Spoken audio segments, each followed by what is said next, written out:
Good morning, everybody. Welcome to the first formal talks for the Linux.conf this year.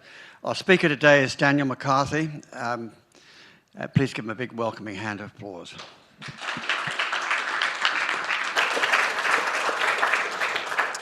Right, okay. So, hey there.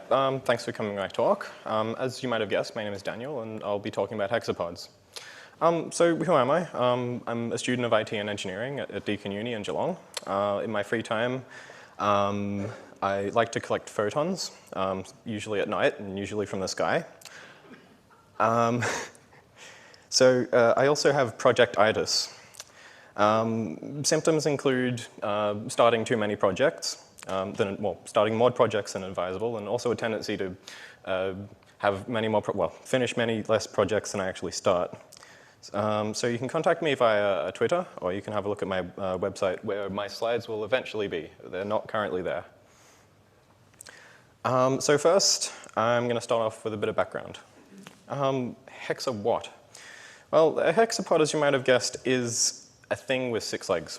The word apparently derives from the Greek hex, which means 6, and the also Greek pous, which means feet. Hexapus. Anyway, I think languages evolve over time, and it's turned into the word we have now, hexapod. So there are quite a few things on this planet with 6 feet, but I'm going to start off by talking about what might be the first ones. So the first hexapods. Cast your mind back about 440 million years during the Silurian period. It's in this almost alien world where the landmass that will eventually become Australia is on the equator. The ocean is teeming with life, but not as we know it. And early vascular plants that had the revolutionary ability to transport water internally were only just starting to appear on the shorelines of sort of the barren landscape. This is Cooksonia, which is one of these plants. So arthropods existed around then, and they, some of them had legs, some of them ended up with 6 legs. These then newfangled hexapods, this is actually a sort of a later version of the design, started taking over the world and can be seen all around us in the form of insects and the other families of the subphylum of Hexapoda. Crabs are also hexapods, incidentally, but they turned up a bit later than the insects, and in a separate branch of the arthropods, Hexapodidae. So hexapods were very much well established before us newfangled 4-legged tetrapods started existing, and way before us primates repurposed our forelimbs as grasping implements and started being all fancy and bipedal. The hexapod body plan, super useful. According to the Smithsonian, there are some 200 million insects per human on this planet, which is kind of ridiculous. But why 6 legs? Why are they so successful? Well, one of the many reasons, and one which is convenient for robotics, which has been put forward, is that hexapods might be so successful because of their static stability. Now, static stability is essentially the ability of a thing to remain passively balanced. That is, the ability to stand without actively balancing. You might not have thought about it, but for us bipeds, standing is kind of complicated, let alone walking. Balancing on 2 legs requires constant feedback from specialized organs, plus a bunch of processing, taking up precious neural real estate. In contrast, a hexapod is relatively simple to control. Since it's statically stable, you don't really need complex sensing and orientation organs and systems and internet, and you don't need as much neural real estate taken up by these control systems. Incidentally, so this is a fly. I might not recognize it as a fly, but I'm kind of going off a tangent here. This thing's a held, because I found an exception. This thing's called a held here. It's like this sort of weight that the fly swings back and forth, and it actually uses this as a gyroscope. It works pretty much the exact same way as a MEMS gyroscope in a phone, if you're familiar with those. But I digress. So I guess your minds are all still 440 million years ago, watching the Cooksonia growing on the edge of a barren landmass and thinking about the first underwater hexapod steppes on this planet. I know it's probably lovely there, but I want to start talking about the first computer-controlled hexapod steppes on this planet. So to do that, I need you to cast your minds all the way forwards from the Silurian, 440 million years ago, to 1957. The Soviets had just launched a cool new toy into space, and naturally, everyone else wanted to put stuff there too.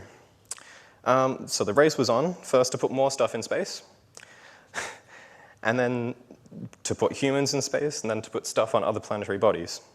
Now, space is kind of hard, well, inhospitable for humans.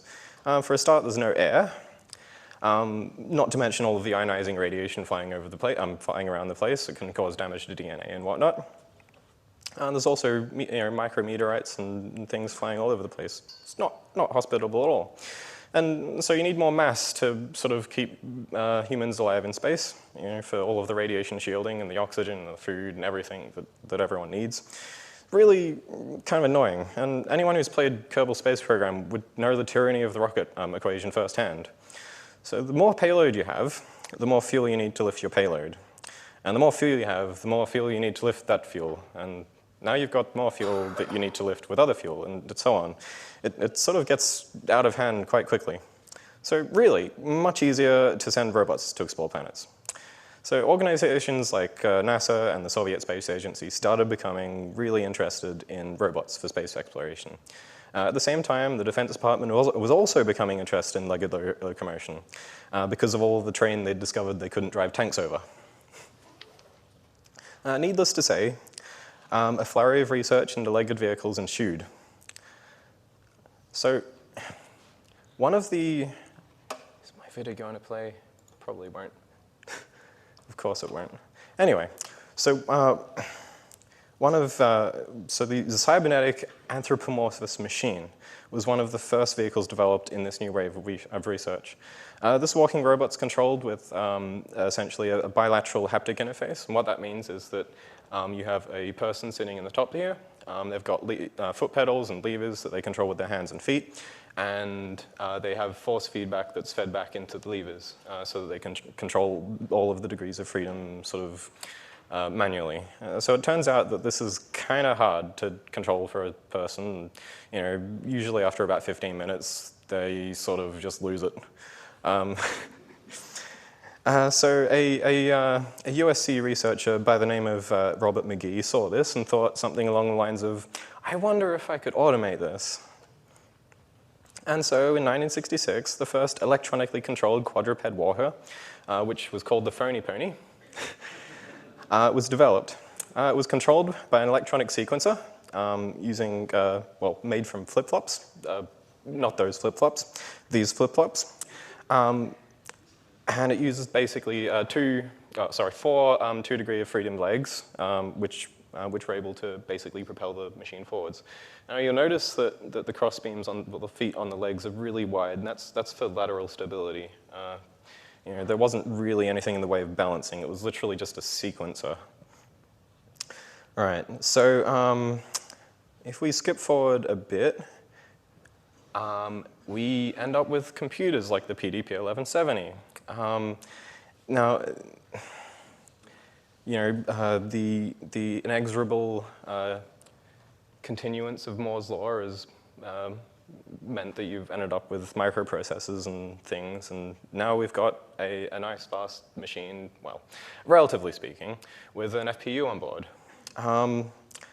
And enter the OSU hexapod, built by the same guy, about 1977. This is one of the several hexapods that exist in the world around then. So this actually uses drill motors on all of the joints. I don't know if you can see it. It's kind of interesting. And it has 3 degrees of freedom on each of the joints. I'll sort of get into that a bit later. And is a 6 degree of freedom body, so translation and rotation and so on. So each of the legs is controlled with basically a proportional loop. and is able, well, and all of that basically is fed through a PDP 1170, which is kind of interesting. So, well, this was a video, but I'm not actually connected to the internet, and so it's not going to play right for reasons. So it turns out that hexapods aren't really as simple as they seem. So, for example, there are many research problems concerning the efficiency of gait algorithms and walking robots as a whole, including the fact that hexapods tend to be somewhat complex. This tends to contribute to the preclusion of the use of hexapods sort of in practical applications, at least so far. So now I get on to the interesting bit. These robots are undeniably cool, right? You know, 6 legs, you walk around. And after seeing a bunch of cool videos on the internet, I'd made up my mind. I had to get my hands on one. But how? Well, many 6-degree of freedom hexapod kits often run into the low 4 figures.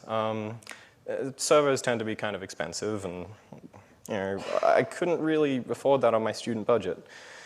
There do exist cheaper kits, but I haven't been able to find one that sort of included a control board and all of the motors and whatnot. So why not design one, I thought. How hard could it be? It's just a bunch of motors hooked up to a computer, right? I know how to use motors. I know how to use computers. So by the end of this talk, okay, so I'll go into the mechanical design, electrical design, the software, and the kinematics, and the gait algorithms. And by the end of this talk, you should have a decent idea of exactly what goes into building a hexapod, all the way from the physical hardware and the electronics to the algorithms that drive it. Now, there is a bit of maths involved, but don't worry too much. I've tried to make it as accessible as possible. And if it doesn't make sense, it's probably my fault. I've also double-checked, and there isn't a test at the end, so you don't have to worry about that either. Now, we kind of all have superpowers living in the sort of 21st century. I mean, it's 2020, right? And the power of the PDP 1170 can fit in something that's, you know, a couple of dollars and fits on a tiny circuit board. So I thought it's interesting to mention that, because it gives a bit of contrast to sort of the previous works that people have done and the sort of difference in accessibility. So firstly, I'd like to run through a bit of background. Some of you might already have a decent idea of how kinematics work, but for those who don't, I'll give some context. So what's this degree of freedom thing anyway? Well, so could I get you all to look at your arms? You know, they're beautiful arms, right? Doesn't really matter which one. They usually both have the same number of joints. So if you look at your arm and sort of mentally disable all of your joints, except for your elbow. Cool. You should now only be able to move the hand on the end of your arm, sort of in an arc. But bear with me. So right now, your arm has a single degree of freedom. So that means it only requires a single number or a single angle to describe all of its possible configurations. Now, if we enable an axis parallel to your elbow on your shoulder, you now have a 2-degree of freedom arm. You can move the end effector or your hand on a plane in any location within reach of your arm. This is great, okay, but if we enable one more joint perpendicular to that other joint on your shoulder, you have a 3-degree of freedom arm. You can move your hand to sort of anywhere inside this volume, assuming your hand can reach there. Now, feel free to re-enable all of your joints if you want. You don't have to. You should have 7 of them, or rather 7 degrees of freedom between your torso and your hand. So 1, 2, and you can sort of twist your upper arm. 3, and you can twist your hand that way, and then your hand has 2 degrees of freedom. But a bit more on this later. So we know that we can describe a human arm using a bunch of angles or degrees of freedom. So brilliant, right? Hang on. But how do we start doing useful stuff? Well, forward kinematics. So I'm going to sort of explain this before I explain inverse kinematics, because it gives a bit of context. So now that I've lulled you into a false sense of security by using pseudo audience participation, it's time to talk about some maths. So forward kinematics is the process of finding the position of your end effector, or your hand, using, or your joint positions in 3D space, using just the angles and the lengths of your members in your arm. So here is a Cartesian XY plane. And here is a red vector. It has an angle. It also has X and Y components. So, and it also has a length L. Okay, brilliant. Here is a blue vector. It also has angles. And what we can do is we can add the blue vector to the red vector. We can rotate it using a bit of trigonometry and end up figuring out exactly what the point is at the end of this blue arrow. Okay, brilliant. So we've got forward kinematics for, yep, there we go. We've got the green point there. So that's the forward kinematic evaluation of this really simple two degree of freedom arm. So what about inverse kinematics? Well, this is the opposite of forward kinematics. And the question being solved here is, what are the joint angles I need for my end effector to be at position X, Y, Z, if it's a 3D? This is a harder problem, especially for certain cases. I don't know if anyone knows why, so I don't think anyone really knows why, but solid objects in our universe have 6 degrees of freedom. 3 in translation, 3 in rotation. So what I mean by that is that translation moving linearly, sort of along a line, rotation moving around axes. So there's 3 of each. So just out of interest, does anyone know the chicken dance? So it goes a bit like this, right? But it's interesting from a kinematics point of view, right? Because I don't know if you've noticed, but I'll just do the chicken dance again. So look at my hands. They're not really translating. They're only rotating.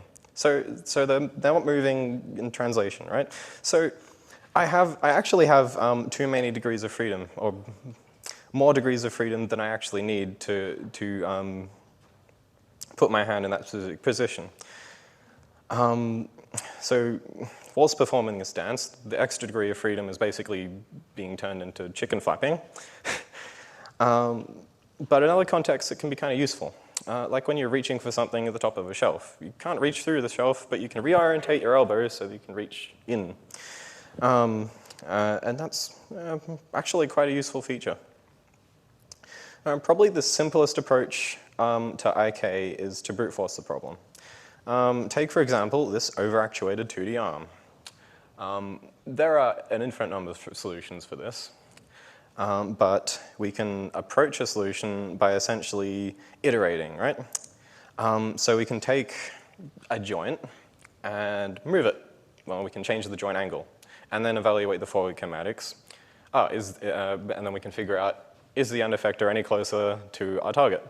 If it is, we keep going in that direction. If it isn't, then we do something else. And eventually, your arm reaches its target. I believe there are other methods for solving overactuated problems, but I haven't gone down that rabbit hole yet and don't plan to for a while. So it turns out that there are less computationally heavy ways to solve IK for optimally actuated arms. What I mean by that is arms where there is only one solution to place your end effector at a certain position. And so one such configuration involves 2 parallel joints, like the arm that I sort of modified arm before. So 2 parallel joints and another joint here. So you can sort of move. So you've sort of got a plane here, and you can rotate this plane through space to give you your 3rd dimension. So what's in a leg? Well, let's see if my script works. That will change everything. Bear with. Oh dear, where's that gone? So this mouse is sliding all over the place and causing my slides to do interesting things. There we go. Now my screen's mirrored. And I can start talking about legs. I think it was right here. OK. So here is a leg for the robot I designed. We've got servos on each of the joints. These are great, so you can drive these to a specific position. And we've got basically these joints here. These basically attach the system together. We've got two of these. This is a variant with a slot cut in it so that we can put our servo horns in.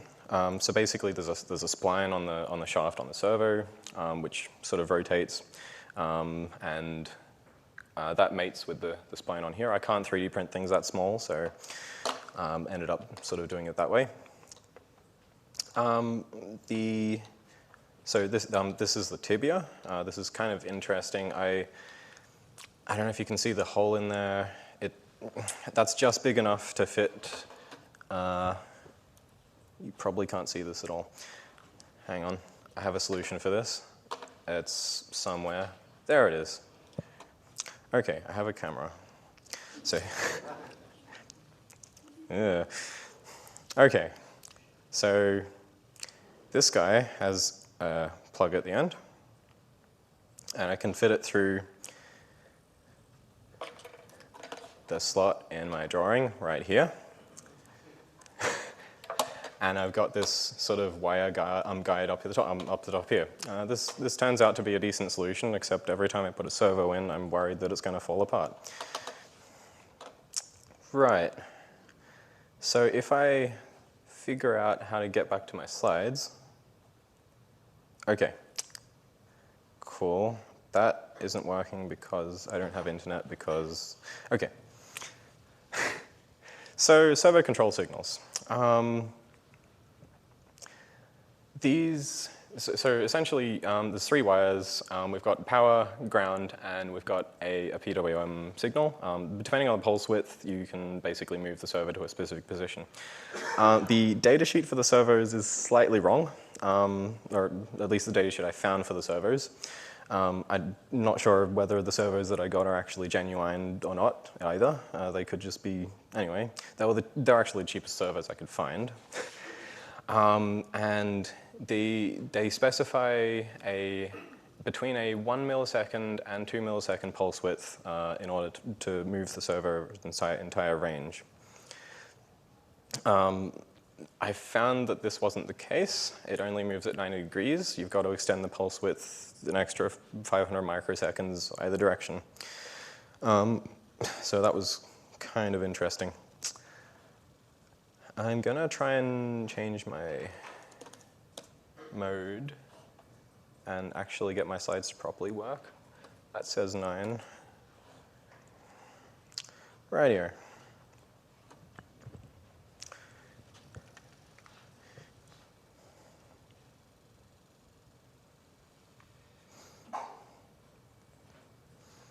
So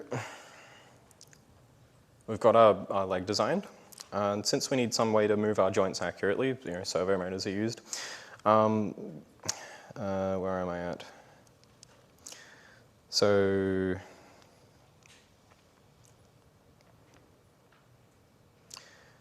right.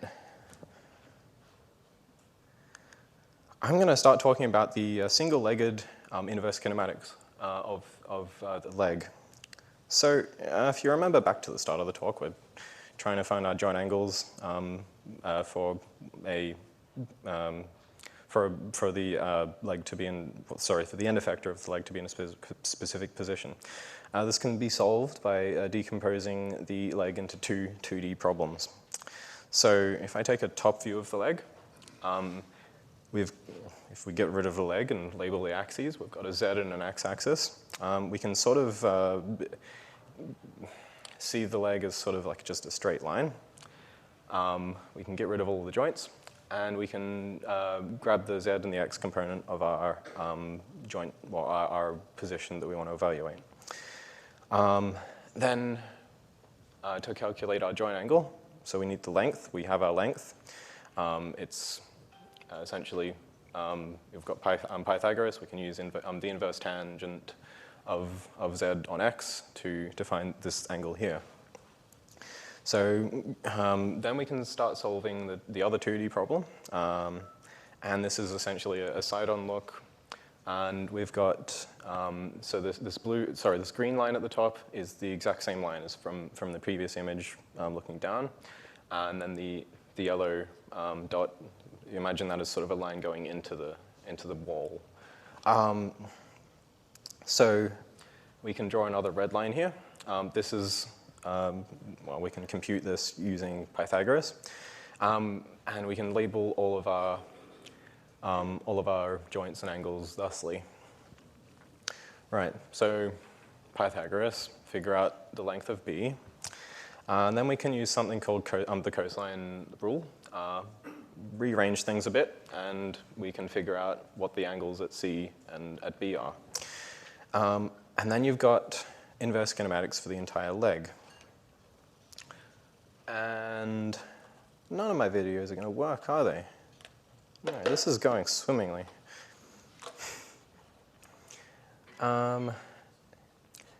There's a reason for this. If I go back to mirrored mode and actually hop onto the proper network,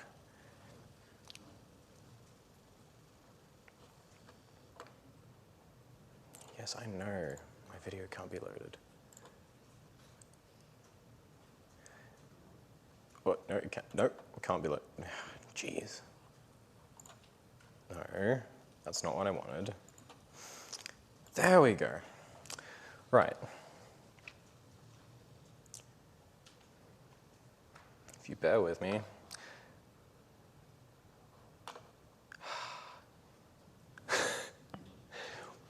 You saw that move, right? All right, okay. Jeez. So what you should be seeing is this leg, the end of this leg is moving in a perfect 1 centimeter circle, and that's based on the inverse kinematics algorithm. I've basically hooked it up to the...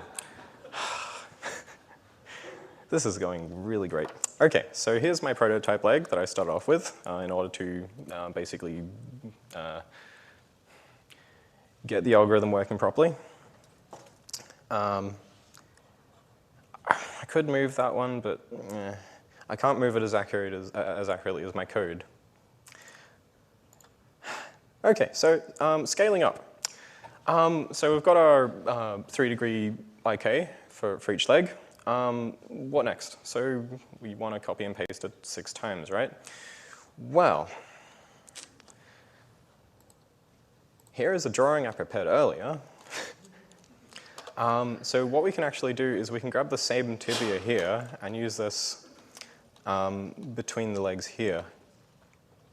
So a bit of part reuse there. And bind it all together with this sort of layer in the middle. And then we've got sort of an electronics platform on the top. Then we've got to start thinking about the actual, Right, okay, in case that didn't work. So, cool, we've got a robot, it's paperweight. It's just got a bunch of motors, we can't do much with it. Electrical design. So, my requirements. So I basically need to power a bunch of servos. I probably want a battery, and if I've got a battery, I probably want voltage and current sensing so that I can make sure I don't destroy my battery. Preferably, well, I want a radio so I can sort of control it wirelessly. I also want enough processing power for sort of experimentation in the future if I want to do path planning or any kind of fancy computer vision AI sort of stuff. So my first prototype looked like this. It's a bit of a rat's nest. I actually used an ESP8266 plus MicroPython running on it, which talked I2C to an 80 mega 2560. That should say 2560. And it's powered basically off a lab power supply. I thought this was kind of crap. So I decided to turn my robotics project into an electronics project. So part selection. We've got endless possibilities. So I actually, where has my phone gone? It's disappeared. Over to here. Okay. So lots of possibilities. I looked at I2C PWM chips, so you can actually use these to control LED arrays and things over I2C. Looked at using sort of an 80 mega 328. Turns out you can, except you can't really do much else with it at the same time. Looked at using shift registers or bit banging the PWM via a Raspberry Pi, but then I decided to use an STM32. So I had a bunch of these boards lying around. They're really cheap, on the order of sort of $2 or $3. We've got an STM32 F103C8T6 on them, which probably means nothing to you. This thing runs at 72 megahertz, and it has a bunch of timers and a bunch of other peripherals, DMA engine, and so on. So I rigged up, well, okay, so we've got a programmer. Programmer also relatively cheap, on the order of a couple of dollars. So what about the firmware? So I'm going to try and do a bit of an explanation of how you can generate servo signals and whatnot. Right, so I kind of started off with this thing. It's STM32-base, which gives you a base project for building STM32 projects, which is kind of useful. Yeah. Okay, where are my slides? Actually, I'm gonna, bear with me. There we go. And chuck my, hang on, has it changed? Yes, it has. This went so much smoother in my head. Right, so we've got hierarchies of datasheets in order to sort of figure out how to program these things. You've got the product datasheet, which basically is just a summary, 50 or so pages talking about all of the features in the microcontroller that you can use. And then you've got a reference manual, microcontroller specific, talking about all of the registers that you can poke to get things to work. Application notes, talking about the clock design, etc., externally, and also how to sort of actually implement specific functions. So there are a couple of ways to program these things. So depending on which micro you have, there is Arduino support, but there's always going to be CMSIS and HAL, so the hardware abstraction layer, and I forget what CMSIS stands for. So the hardware abstraction layer essentially just gives a bunch of helper functions that you can use to create buffers to set bits inside registers, and the CMSIS it's less of a library, it's kind of more of a bunch of register definitions. So I decided to use that one, because why not?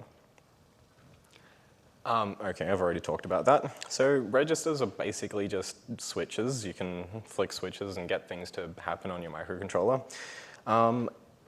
And sort of the first thing that you deal with when you're programming one of these is the clock tree, which is kind of interesting. So when it first boots up, it starts off on the RC oscillator, which is a sort of internal low resolution or low accuracy oscillator. And you can use that to bootstrap yourself onto a more accurate quartz oscillator and so on. So you've got to set a bunch of pits in your clock tree, set your phase lock loop so that you can multiply your frequency up to whatever you want. And then you can sort of start going. You've got to enable the clock to a bunch of the different peripherals as well, which I won't go super into depth about, but anyway. So I ended up with a sort of a timer-based PWM scheme. And I'm going to start skipping forwards a bit because this is going to take probably too long to explain. Anyway, you can so I ended up multiplexing the timer between, using a single timer peripheral, a countdown timer, and it triggers an interrupt at various stages to basically bring the output high or low, depending on things. So we've got DMA SPI as well. I can trigger a DMA request, and basically what happens is that it's sort of separate from your main thread of execution. You can set this thing up, and it'll copy things into an arbitrary buffer or out of an arbitrary buffer. I've got a bunch of things happening there as well. And I know I'm running slightly low on time. So ended up with a prototype that looked a bit like this, where I could shuttle data back and forth over SPI and end up controlling a bunch of servo signals. So what about the PCB? So circuit design. If I can sort of mirror it again. Right, so I've got all of these servo signals coming out. I've got a clock hooked up. The minimum, basically the minimum setup for one of these is decoupling capacitors, plus you've just got to provide 3.3 volts. I decided, hey, why not use an external clock because of no reason in particular. I could have actually gone with a slightly simpler setup, but I digress. So I've got a battery sensing via a voltage divider. I've also got a current sensing, so current shunt resistor here, going into a current sense amplifier, a differential amplifier. I think it had a gain of 200. And you can sort of calculate based on the full range of the ADC what your actual current is based on Ohm's law. V equals IR. So coming to the design of the actual the board itself, routing the traces here was slightly annoying because, okay, this doesn't really match up with this. So that's why a bunch of these are sort of crossed and whatnot. But I digress. So we've got, so I end up using two separate power supplies, one for the, okay. I realize that probably I'm running very over, well, yeah, okay. Circuit design. So I've talked about my PCB design, although probably not in depth enough that anyone understands what it is. So ordering parts, what could possibly go wrong? Well, firstly, you should probably compile a bill of materials before you order your parts. Secondly, you shouldn't order them to Austria. I ended up doing this. It's a subset of the word Australia. It's, you know, fairly annoying. Also, there are things like this that'll turn up, where if you order more of something, it costs less due to economies of scale, presumably. Right. So the parts turned up, and I got my PCBs routed. How hard could it be to solder these things? Little did I know. So I also made a, so this is my buck converter for converting to 5 volts. This board, so I soldered this up, and it ended up working so well that I didn't use it. All right, so misadventures in microsoldering. So this is a solder bridge. So it turns out that when you don't use flux, and when you, this took me 3 hours to get rid of. Don't do that. And this is sort of how it ended up. That's my first prototype. So I ended up with 3D prototypes. The first one had issues. I figured, hey, you know, I could totally power everything off the same 5-volt rail? No. The moment the servos got hooked up, everything died. Iterated, ended up with sort of the thing you see on your left. So, adventures in microsoldering, I only have a few minutes left, and I kind of want to demo this as well. So I'm going to skip through this. So you need these things. Banana for scale. Here is one of the voltage regulators that's on the board next to a pen. Right. So the first thing was to sort of dab a bit of solder on this pad here and use that to tack the component down. And then we can create a solder bridge. Oops. So we grab some solder wick and wick it all up, and then you have a perfect solder joint. Brilliant. Right here. What about our LQFP48? So the microcontroller. 0.5 millimeter pin pitch. Attempt number 3. So we can hold it down with sort of a bit of weight, flux on there, huge solder bridge, wick it off. Brilliant. Locomotion. Gait and inverse kinematics. So I built a simulation. This was very useful in not wrecking my robot before I actually got the inverse kinematics working and whatnot. We actually set our foot positions around the robot as such. And we use those as anchor points. So the actual walking, we have an inverse parabola that we use. We can move over time, move the leg up and down, and so on. And while the leg's in the air, we can start moving it forwards. And while it's on the ground, we can continuously move it backwards. Right. Demo. OK, I only have like 3 minutes, I think. So hopefully this will end up working. OK, I was going to... OK, I had a plan. OK, so I have... Where's that gone? OK, there's my camera. I'm not SSH'd into my Hexapod, but I can be if I head over Hexapodamus.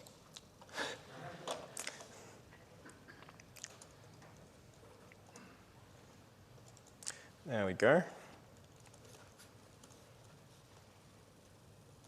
So I've got a script sitting here that is basically shooting a bunch of UDP packets at the Hexapod. And I've got another program that will, oops, okay. There we go. So this is, this should be body translation, or sorry, body rotation, like so. If I point my camera at it, you can actually see it. So I can rotate the body like such with my inverse kinematics system. One-handed translation as well. And if I want,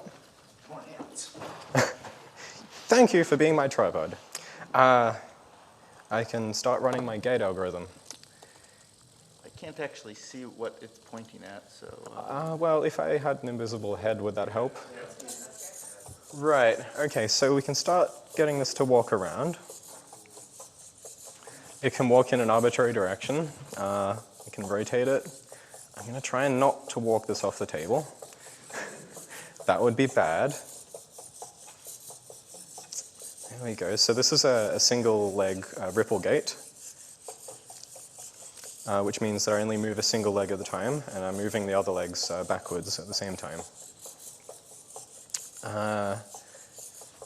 Radio. So I actually do have some other gaits implemented, but in Python and not for this particular electronics setup. But suffice to say, it actually does work.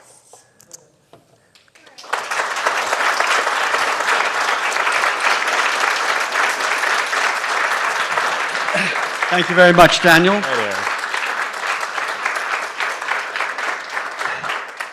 Excellent. On behalf of the Linux 2020, we'd like to give you that as a memento of your speech. And we have got time for one quick question, if there is one. Not. Okay. Looks like there's a couple. Over here. I'll pass you the mic. There you go. Hi, I'm just wondering, is your design available online? Is it open? Yes, absolutely. It currently isn't because I've been feverishly working on things, getting them ready. But after this talk, I'm going to upload all of the things.